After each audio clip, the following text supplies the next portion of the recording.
So you made a decision that you want to go to med school. Now, there's a lot of things that you've got to think about, and not only in terms of what you've got to do to get in, but also what med school you want to go to. Now, in the UK, there are over 30 med schools, varying from Southampton to Leeds to Aston. So there's a lot of choices in terms of where you want to go, and the decision has to be taken by you, most importantly, but you've got to consider a lot of factors. So in this video, we're going to break down some of those key factors and help you make a very quick decision, hopefully within 5 minutes. So before we start, just if you don't know who I am, if this is your first time watching my channel, I'm Akshi. I'm a third year medical student and I go to Imperial, which is a university based in London. There are about 5 med schools based in London, I think. Imperial, King's, Mary's, UCL, and St George's. So there's like 5 med schools based in London. I've been there for about 3 years. I'm about to start my 4th year BSc, which I'm doing respiratory medicine in. But now let's talk about you. So you've decided that you might want to go to med school.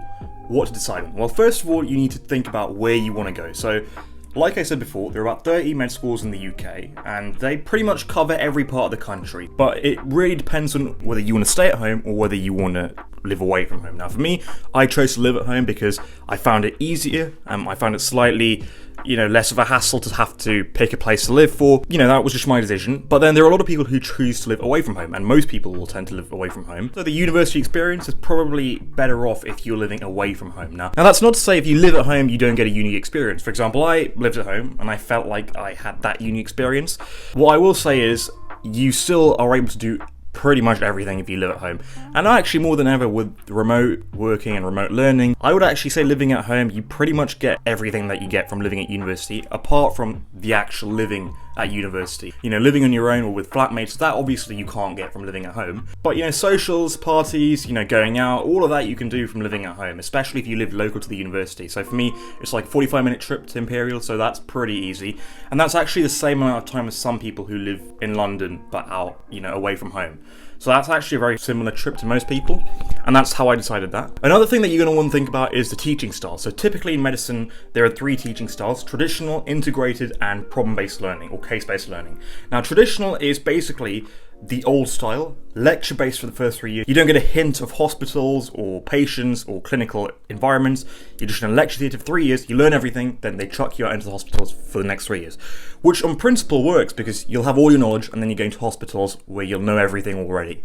And that's not actually being done much anymore. That approach is only taken by, I think, Oxford, Cambridge, and St Andrews, and maybe a handful of other unis. The other end of the spectrum is PBL or CBL, and this is basically where you have a heavy amount of hospital and clinical based learning, so you go to hospitals pretty much from day one. So you don't know a lot, you pretty much don't know anything, but you'll also have your time at university.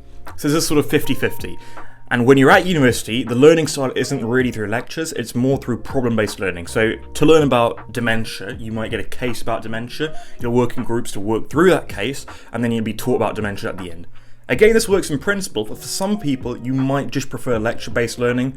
I know for myself, I kind of like the idea of PBLs, but when I started doing them at Imperial, I didn't really like them as much, and I found myself having to do just a lot more work when I got home. Most unis actually do a PBL-based system. It doesn't mean there are no lectures, there are lectures, but, it's more focused on PBL. But I would say the highest number of universities, including Imperial, use an integrated approach. Now, this is basically using a bit of traditional and a bit of PBL. So for us, we had sort of a small amount of hospital exposure in year 1, a bit more in year 2, and loads in year 3, and then in year 5 and year 6 are our clinical years, so we're fully in hospital.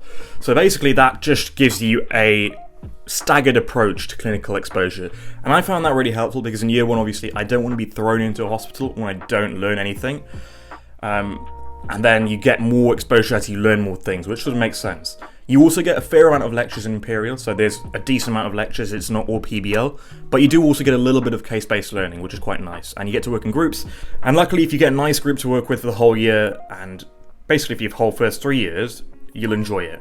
It's basically a lottery in terms of how good your group is. I kind of lucked out a bit, but, it varies, so it depends on what kind of group you get.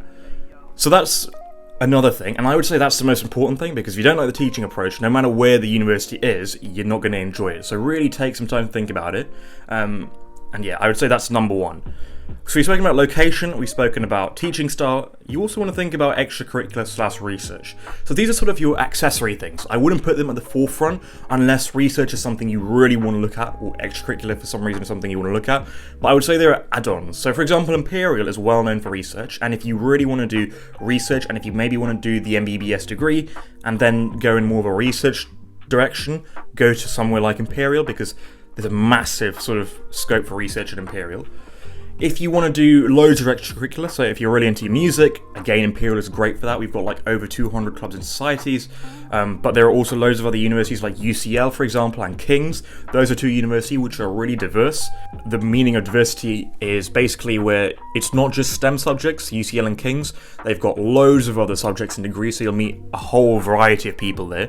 For some people, you know, they really want that, and they want to be able to talk to people from other backgrounds, not just medicine, so that's something to consider.